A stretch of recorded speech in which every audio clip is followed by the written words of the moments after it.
Bonjour à tous et bienvenue dans le podcast Le sel de la vie, le podcast pour vous faire du bien.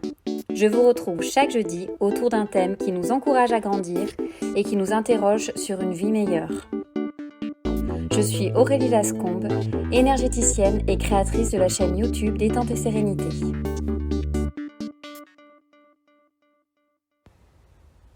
Aujourd'hui, je voulais aborder avec vous le thème de l'écoute. Qu'est-ce que c'est finalement qu'écouter correctement quelqu'un ?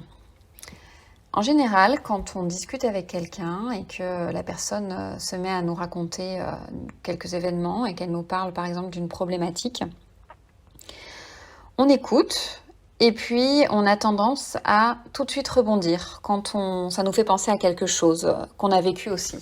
En fait, on a cette tendance à rebondir pour lui montrer inconsciemment qu'on fait partie du même clan, qu'on a vécu nous aussi des choses similaires.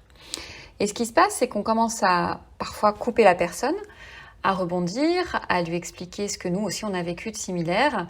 Et puis finalement, la personne s'arrête de parler et après on enchaîne sur d'autres choses. On n'a pas en fait réellement écouté cette personne. Pour moi, l'écoute, qu'on peut donc appeler l'écoute active, qui est une technique particulière, c'est vraiment écouter l'autre et se centrer sur l'autre. C'est-à-dire que plutôt que de penser à ce que ça fait résonner en nous, ça va vraiment être de se centrer sur cette personne et comment elle vit les choses. Donc pour ça, il faut plusieurs conditions réunies pour avoir une écoute attentive, bienveillante et authentique. La première des choses, quand vous voulez être à l'écoute d'une personne, c'est d'être pleinement disponible. Alors c'est sûr que dans la vie de tous les jours, c'est pas toujours facile, notamment avec nos enfants qui nous sollicitent, et qui parfois se mettent à nous parler d'une problématique de l'école alors qu'on n'est pas du tout disponible, qu'on est en train de travailler sur un tout autre sujet. Et eux, tout d'un coup, ils vont se mettre à nous parler de quelque chose qui pour eux est important. Et on écoute à moitié parce qu'on n'a pas la tête à ça, ou parce qu'on est en train de répondre à un mail, ou parce qu'on est en train de faire autre chose. Je pense que la première chose qu'on pourrait déjà faire, si on voit qu'on n'est pas 100% disponible, c'est peut-être d'être honnête avec la personne et de lui dire « Alors écoute, j'ai bien compris que là tu avais quelque chose d'important à me raconter.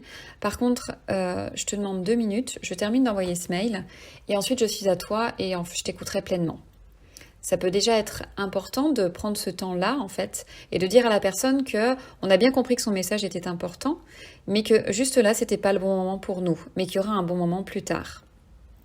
Quand le bon moment arrive,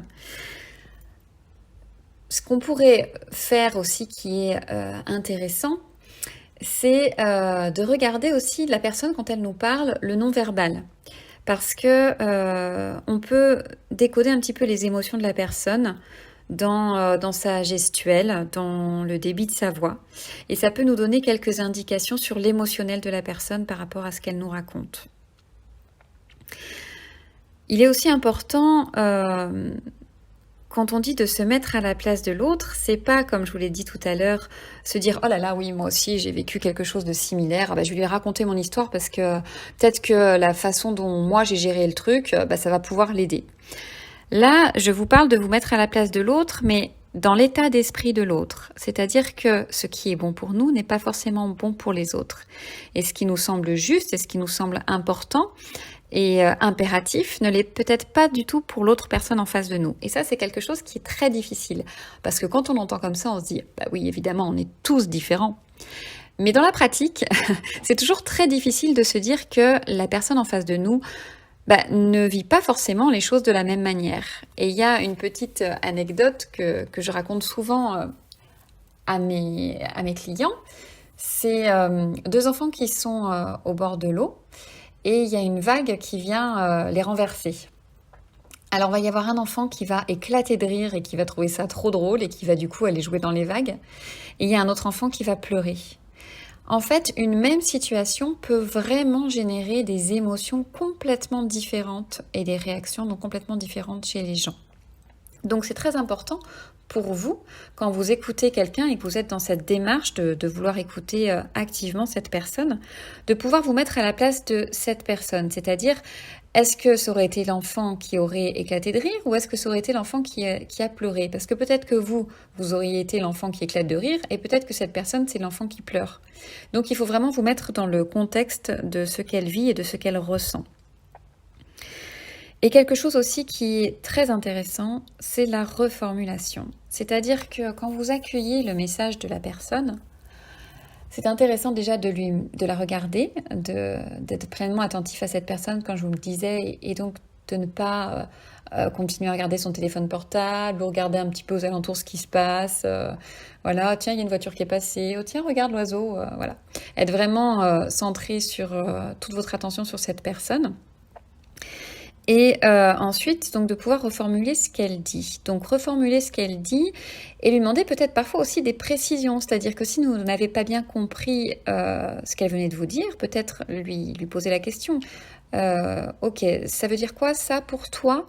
Parce qu'on n'a pas tous la même définition des mêmes mots. Et ensuite pouvoir reformuler peut-être avec vos propres mots pour vérifier que vous avez bien compris le message de la personne et pour qu'elle sente que son message a été pris en compte entièrement et globalement, que vous n'avez pas zappé certaines choses qui pouvaient être importantes.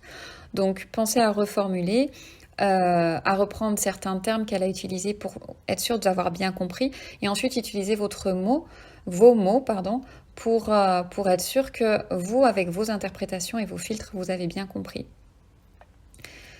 Quand on pratique l'écoute active, il y a quelque chose qu'on bannit complètement, c'est de donner des conseils.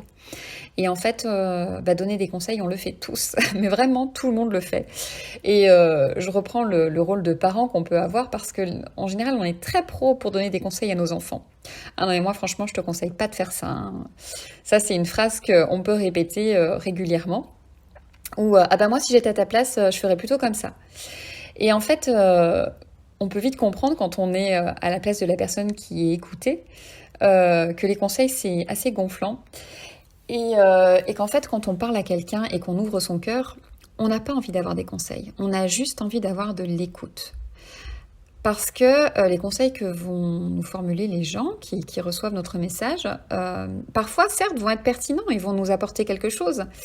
Mais parfois pas du tout, parce que les gens justement n'ont pas du tout la même façon de penser, la même façon de vivre les choses. Donc leurs conseils ne sont pas du tout propices à nous, à notre façon de penser. Et puis parfois ça peut être vraiment énervant parce qu'on a juste envie d'avoir une oreille attentive. On n'a pas envie d'avoir de conseils. Et d'ailleurs vous remarquez que avec nos enfants, c'est souvent ça. On a tendance à leur donner un conseil et après, ça les saoule et ils partent et en fait, après, ils nous disent plus rien parce que c'est pas ça dont ils avaient envie. Ils avaient juste envie qu'on les écoute et en se sentant écoutés et en les interrogeant peut-être en retour aussi sur certaines choses et comment tu envisagerais ça et qu'est-ce que tu penses de cette situation, comment tu vois les choses. Ça aide la personne à se recentrer sur les solutions qu'elle va trouver elle-même, parce que chaque personne trouve les solutions en elle. Et je dis toujours aux gens qui viennent me voir en consultation, vous êtes les seuls à connaître la réponse. Je ne connais pas ce qu'il y a de mieux pour vous. Vous êtes la seule personne à savoir ce qu'il y a de mieux pour vous. Et ça, c'est valable pour tout le monde. Et c'est valable pour vous aussi. Et c'est important de se le rappeler quand parfois on cherche vraiment des réponses et qu'on voudrait vraiment que les gens nous donnent la solution parce que ça serait tellement plus simple pour nous. Mais tout le travail consiste à trouver les réponses en nous-mêmes. Et l'aide que vous pouvez apporter, vous, en tant que personne qui écoutez, c'est justement de ramener la personne à ce qu'elle ressent elle et quelle solution elle voudrait trouver elle-même.